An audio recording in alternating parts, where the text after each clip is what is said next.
Good evening to our next session. And today we have both Dr. Colin and Govind Singh with us from the University of Central Lancashire Medical School.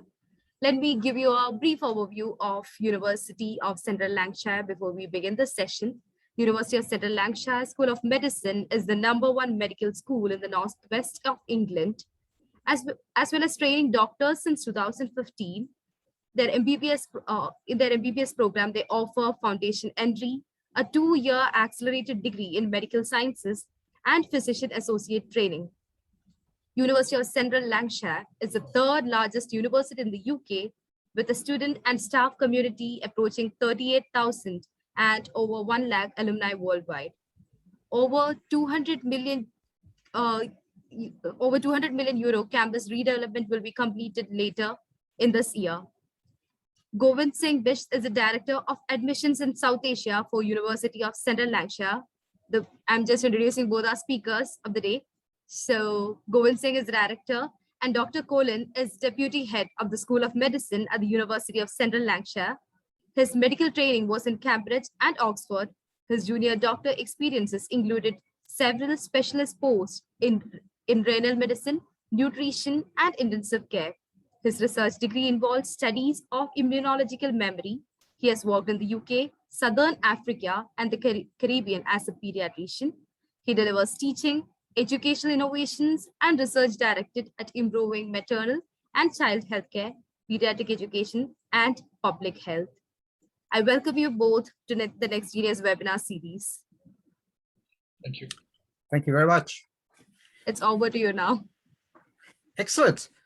Govind, did you want to put in a brief introduction, or shall I start? You can start, Colin. I'm based out of Delhi. Just to share with you, Colin is based in Preston, in the UK, whereas I'm based in Delhi, New Delhi. We have got an office, India office of the university. So I'm managing and responsible for the recruitment and admissions of the university for all undergraduate and postgraduate courses. Over to you, Colin. And Govind's a very important man there for that point. Exactly. So my name is Colin Mickey. I'm a pediatrician. I now work for the School of Medicine in Lancashire, UCLan. And I'd like to guide you through this rather wonderful institution because it's very important and delivers a very specific way of training doctors. So my background, as you have heard, is largely clinical. However, I still do clinical work, and teaching has always been my passion. So what I'd like to take you through initially is why choose Lancashire, the northwest of England. I'd then like to take you into why you might like to choose medicine as a set of courses and what sort of courses we can give you in the University of Lancashire to lead you through healthcare, and finally some specific details about the course of medicine as we have laid it out in Preston. So UCLan, or the University of Central Lancashire, is rather large, as I think Helen outlined earlier in her statistics.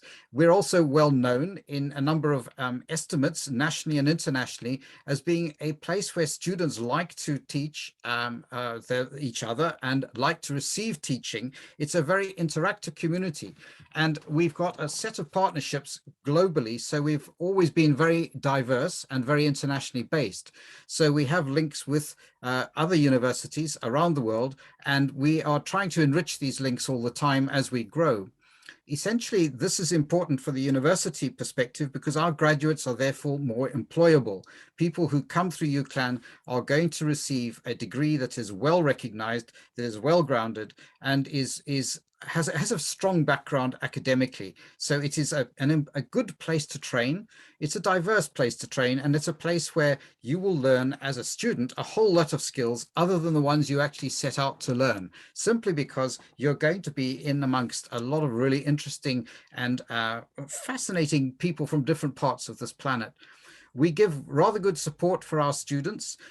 Mental health has become a major issue in the last 2 years with COVID. We've of course kept going right through COVID. We've kept our courses running and kept up teaching. And indeed last year we graduated our doctors early to go out and help with the pandemic. And one of the reasons we can do that is we support our students. They have a lot of backup if they need it, and we try to help them get their way through the various assessments that we are required to serve. So essentially, it's a strong back place with lots of support from students and staff. We've got quite a great variation amongst our student community. There's a lot going on. And if you're interested in doing things other than medicine, and most people who want to do medicine really have diverse interests, and this is the place to indulge in them, because our student union has lots of clubs, lots of societies, lots of sports. And so if you want to play cricket, if you want to play soccer, if you want to indulge in American football, these things are all available on the campus as well as the academic sides. So there's a lot of clubs and societies, and I'll go into a little bit later how we are linked to other medical facilities throughout the United Kingdom that make the medical training there much richer. We also have rather good staff. As a consequence of our growth, we have managed to attract really good staff. So you'll be taught by high quality academics, and some of them are really well known elsewhere. And we've had a number of teaching assessments that have outlined the fact that we are consistently rigorous and that we meet international requirements. We have, as Helen mentioned earlier on, we've just opened now, this opened 3 weeks ago, this student center in the middle of Preston. So this is going to be the new hub for the whole of the UCLan University. Just to the left of here is the engineering department. Just behind this photograph, next to that church spire, is the medical school and its various buildings. So essentially, we have just opened this wonderful place. So there's a way of bringing students together across campus. We call them sticky spaces, which I hope will be rather useful for everyone in future, because you will be able to meet one another and work together. So we hope to have an internationally recognized standard of campus now, with a good architecture that supports that. We've got a new engineering innovation center that should be developing. It opened a little while ago. It's still growing. And this is the new student center you can see in the photograph. And our campus, where we do a lot of our clinical teaching, is going to expand with a building a little like this, where we're going to be running simulation for medical training in future. We are kind of keen on our medical and healthcare education at UCLan. We have a set of schools that do this. So we have optometrists, we have the pharmacy school, and we have a health sciences school, as well as the School of Medicine. So wherever you train on the campus, you're likely to interact with others who are on similar missions. So whether the midwives join you, the nurses might join you, some pharmacists might be involved. And as of next year, we're going to have a veterinary school as well. So there's going to be a One Health agenda to train our medical students in the health of all across the planet, in terms of not just those with 2 legs, but those with more legs as well. So essentially, training alongside these other specialists is rather rich. And these are photographs of some of the activities that go on and that you will experience as part of normal training in our School of Medicine. We have a high ranking in the schools of medicine around the UK. So there are many schools, and there's a wide choice, and we're not the only medical school. And essentially, we have tried to generate the school, and it's only 6 years old, in a slightly different mold. So we are basing our school on primary care and on clinical experience. So we have been accredited by the GMC, who regulate us, tell us what we need to teach and how we need to assess our students. But we've also acquired recognition from others. So the Royal College of Surgeons plays quite a strong role in our teaching of anatomy. So here you see students with some of the models that we use for anatomy teaching.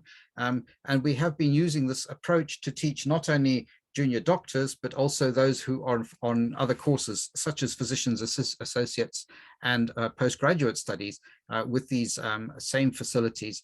And again, you'd work alongside those folks if you were undertaking a medical degree with us.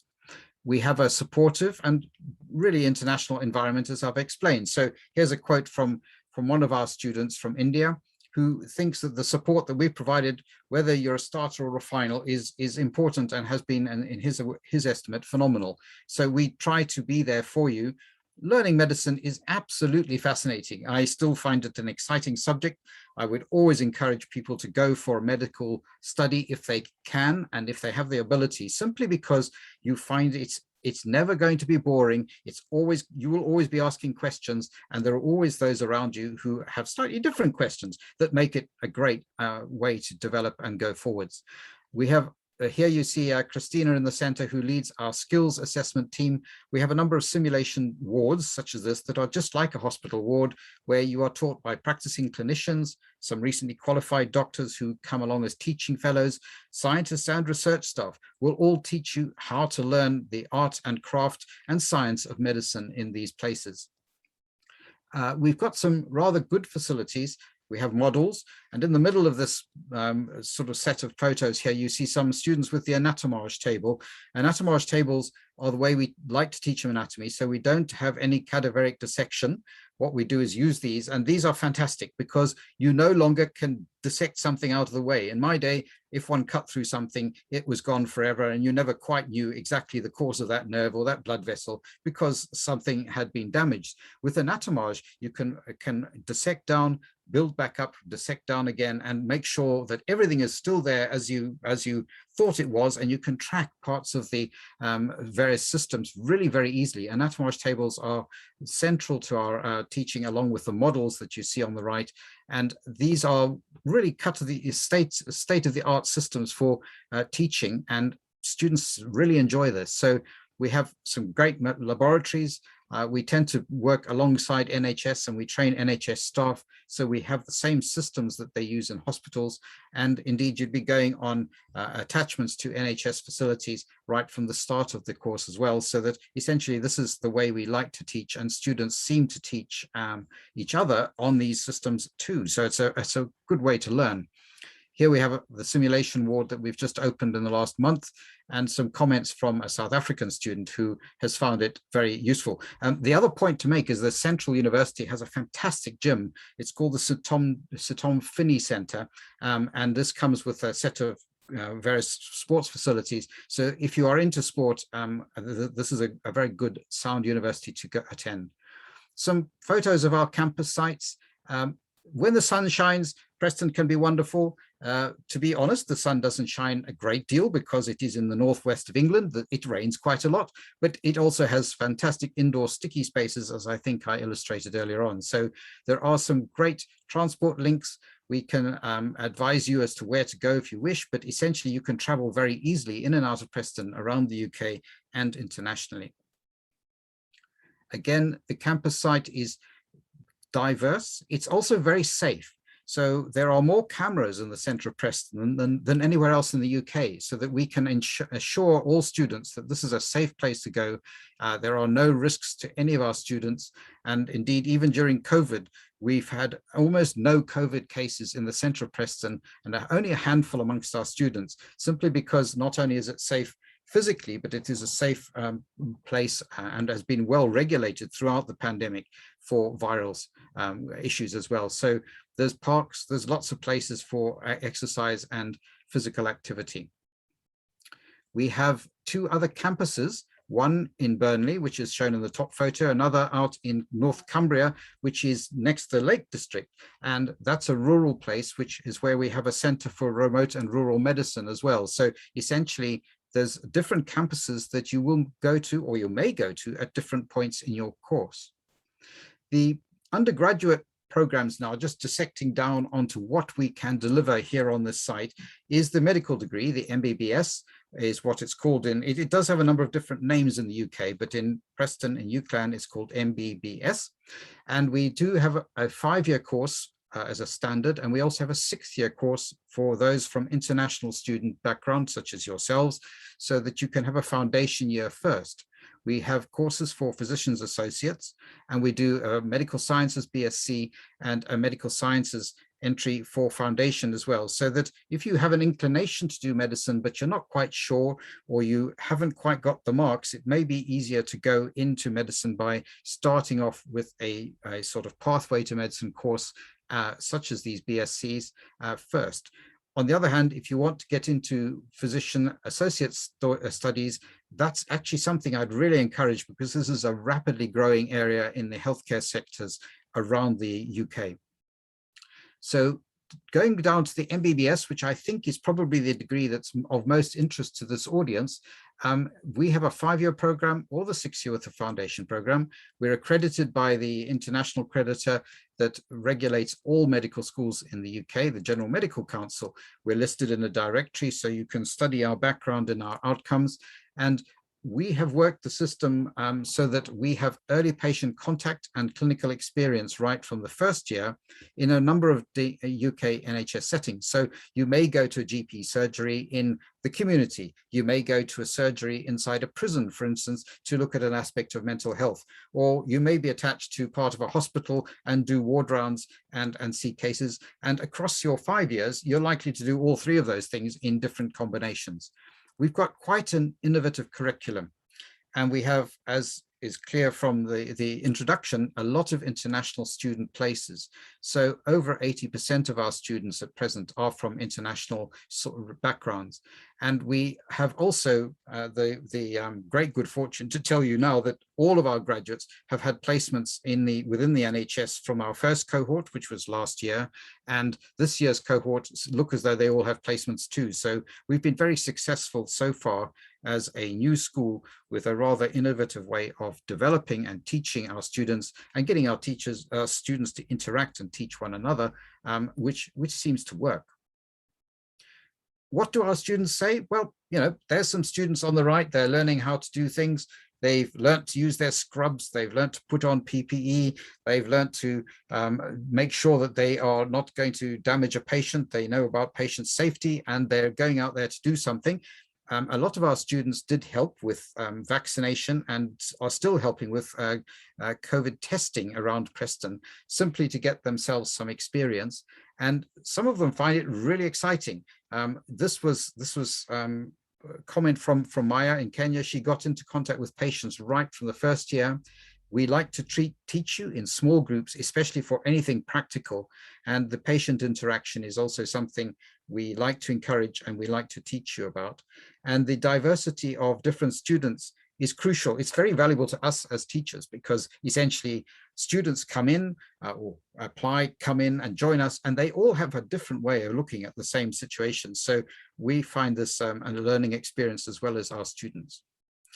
One of the things that reassures students in the UCLan course is this: it looks complicated in diagrammatic terms, but essentially it's not all that complex, and it makes it very reassuring for students because we take you through the same material on several different occasions. So you will, for instance, study the heart at year 1, but you'll study it again on year 2, on year 3, and year 4 from different perspectives and different levels of complexity, which means that right from the start, you know a little bit about the heart, but by the time you finish, you know about the drugs, you know about the pathology, you know about how to promote heart health.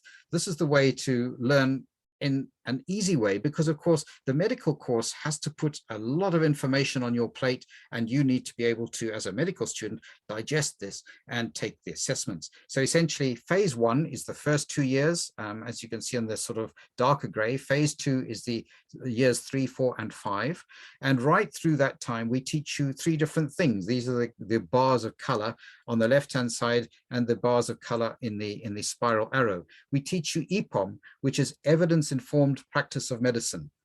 We want you to learn what we know works. So evidence is a basis for which we like to teach you and start teaching you right from year 1. We like to teach you ISCM, Integrated Science and Clinical Medicine. We need to teach you science. Look at the wonderful way that genetics is blossoming, that we can now do genomic analysis of infectious organisms. This is a new science, this is a new set of findings, but we need to teach them to our students. So ISCM is a way for getting you up to speed with new science and clinical medicine.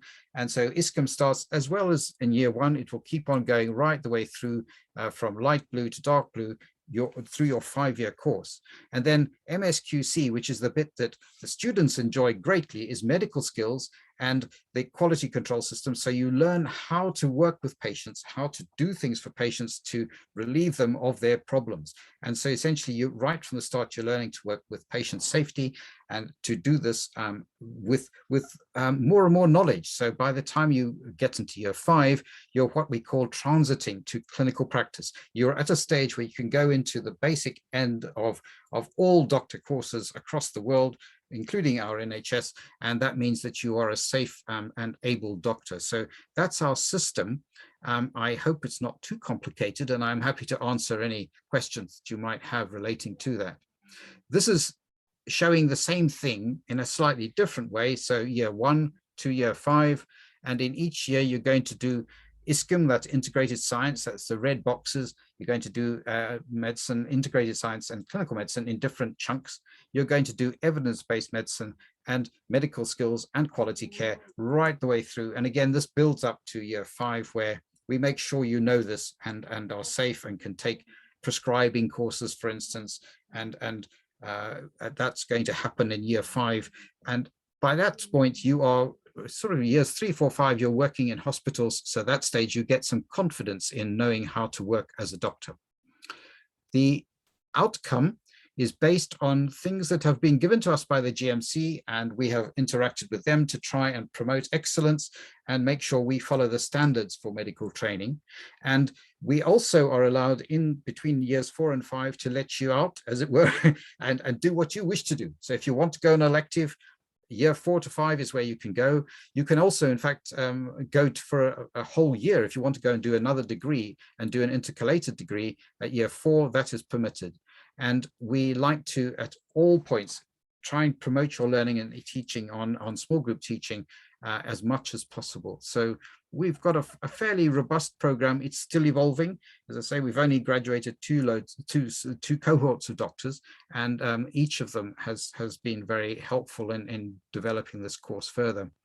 The campuses, just to give you a bit of a map, the map of the UK is here, or some of the UK is here. Preston's the red spot, sort of halfway up. That's in the northwest of England. It's 53 degrees north. Next to it, just upstream on a river, is Burnley. Just to the south is Manchester, which is an international airport. And there's a railway station in the airport that takes you up to Preston within an hour. You can be in the next city over. Liverpool also has an airport. West Lakes, the Cumbrian site from which we operate, is shown further north up in Cumbria there. And Edinburgh up in Scotland is even further north too.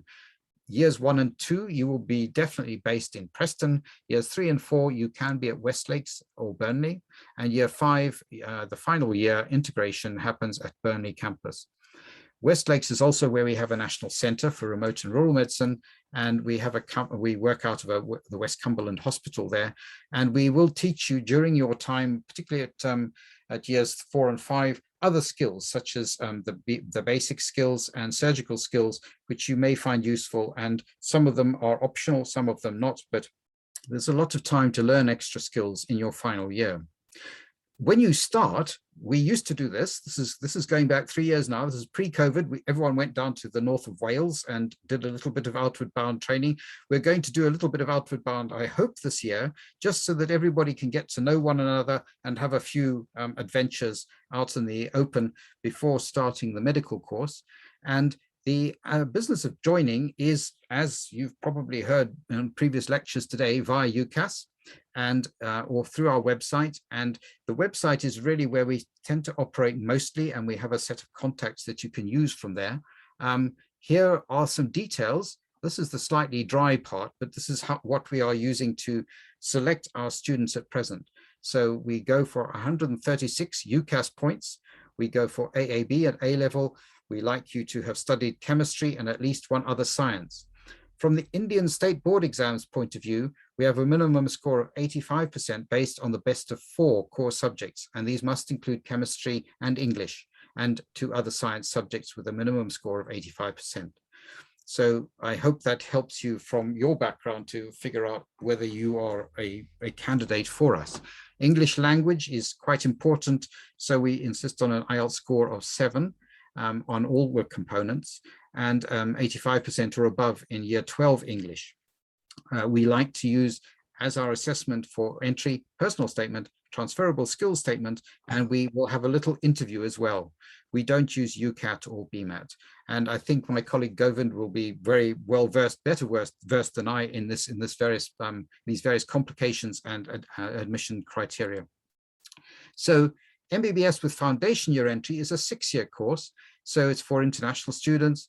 The criteria for entry do have the same requirements for English, IELTS of 7, and we take in A-levels at ABB for that. And we still interview our students for the foundation year entry. And if you go through the foundation year, the first year, and you wish to go on and do something else, again, you are quite well qualified at that stage because you do get a certificate at the end of 1 year, which allows you to move into other courses.